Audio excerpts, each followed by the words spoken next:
Before we get started reviewing the ship, I do want to let everyone know that the winner to the IAE giveaway will be announced near the end of the video. I do ask though that you watch the review, as it helps YouTube know that you enjoy my videos. I also ask that if you haven't already subscribed, please do so, as it really helps the channel, and since we're a new channel, it would be greatly appreciated. Without further delay, let's get into the review. I walked into this review thinking that I already knew what my opinion was. Without even having tried the ship out, I had some conclusions drawn based on feedback, usually critical, from various forums, particularly when discussing its low DPS, paying tribute to the single size 4 weapon affixed to the Intrepid's asymmetrical frame. And as someone who's been playing Star Citizen for a while now, I understood where it was coming from. I myself have a sort of checklist that I go through when making a decision as to whether or not I'll buy a ship. On many levels, I thought everyone in the community had valid points when it came to their criticism, but I'm generally not one to just take consensus as hard fact. So I decided to actually take a deeper look and find out, who was this ship for, who should it appeal to, and is it actually as bad as everyone says it is? Spoiler alert, I don't think it is, and I'll die on that hill. In order to build my case, let's take a tour of the ship to see what amenities it has to offer. Starting with the outside. Now, the Intrepid is not a large ship, it's a starter after all, but the outside is complete with everything you should expect from a ship that's presenting itself as a complete package. It has a ramp that stays down until you decide to close it, which makes it an ideal entry or exit point that doesn't force you to go through an animation sequence to use. Point 1 to the Intrepid. It also has functioning VTOL by way of folding segments of the wings that afford it added stability during takeoff and landing. Additionally, it has cargo bays that raise and lower from the ship chassis that double as alternative entry points with controls and access on both the outside and the inside. When we go inside, we notice a sort of room of rooms, each separated from the primary ship hallway by way of bulkhead. The entryway is a bit claustrophobic, and many players criticize Crusader for their excessive use of doors, but we have to consider the fact that future engineering gameplay will introduce the potential of fires breaking out, and these sectioned off areas would serve to isolate said dangers and minimize potential damage. Moving on to the cargo and engineering bay of the ship, we can take note of the easy access we have to the cargo area. This is great for times when you need to access storage boxes, but aren't necessarily able or willing to go outside of your ship. We also have the majority of the ship's components in an easy to access location. This will likely be appreciated by the solo pilot who has to make some repairs, especially when you consider that your reserve RMC can be stowed just catty corner to where you're working. Moving on to the habitation area of the ship, we find the most generously appointed living quarters of any starter ship in the game. To me, this justifies the asymmetrical design of the ship that so many have criticized as being unnecessary. The Intrepid hosts a complete kitchen setup with cold food storage, hot beverage dispensers, food processors, as well as a little nook to sit down and enjoy your meal. Though I would have liked to see a small TV on the opposite wall or one that swings out from the rear wall, as this room is completely void of any type of view, and who doesn't like to watch something while they eat or relax? The ship also has a toilet and shower area that would put many ships to shame. I'm looking at you, Connies.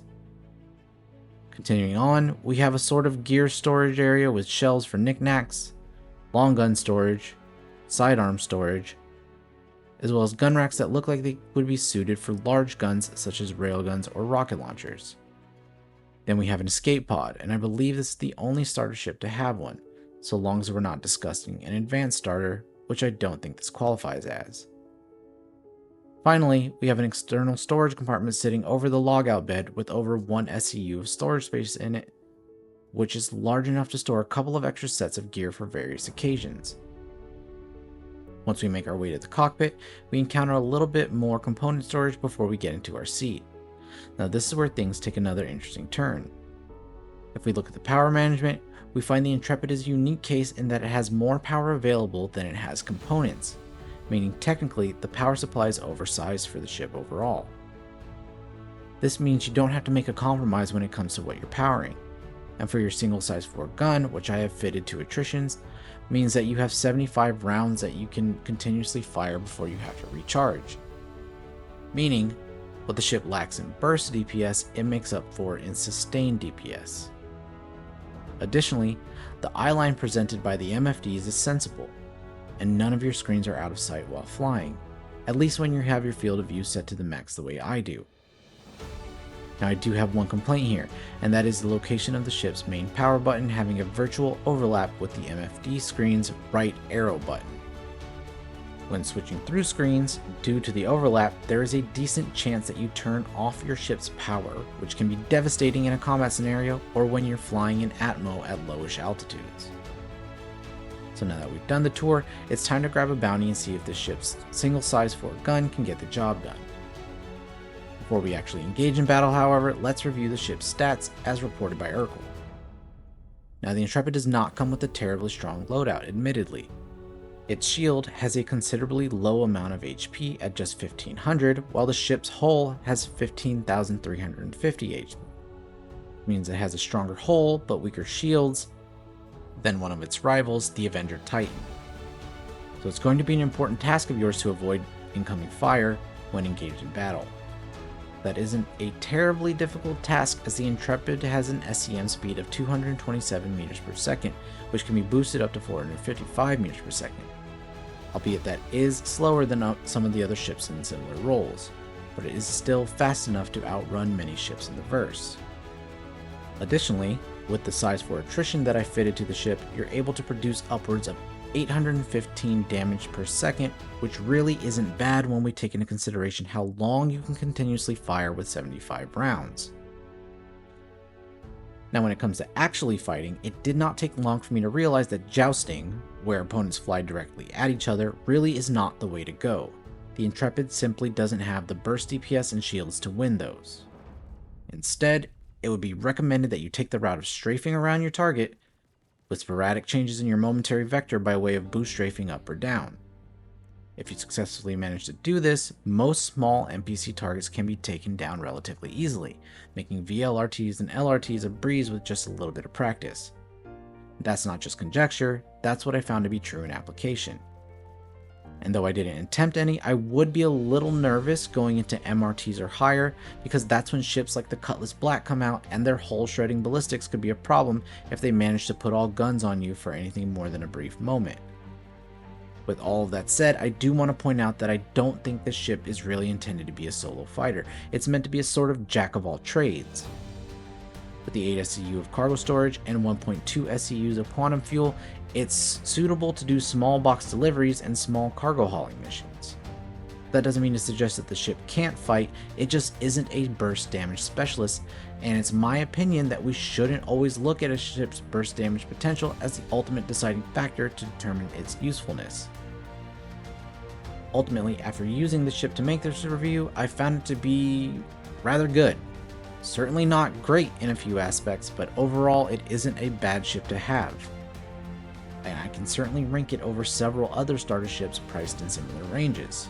With that said, I can't say I'd buy it unless it was offered on Warbond, as it currently is.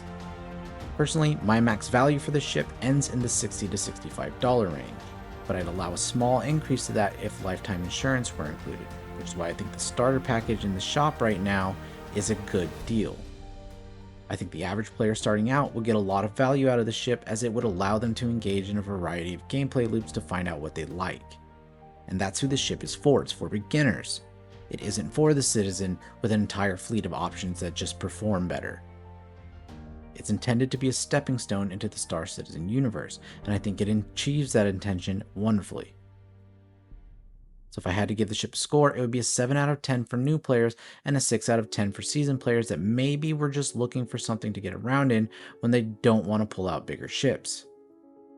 So if you're new to the game and are trying to figure out if the Intrepid is for you, I hope this helps. But I did promise at the beginning of the video that I'd announce the winner of the IAE Intrepid starter package, and without further delay, that winner is at Vinny YR4469 as shown on the screen.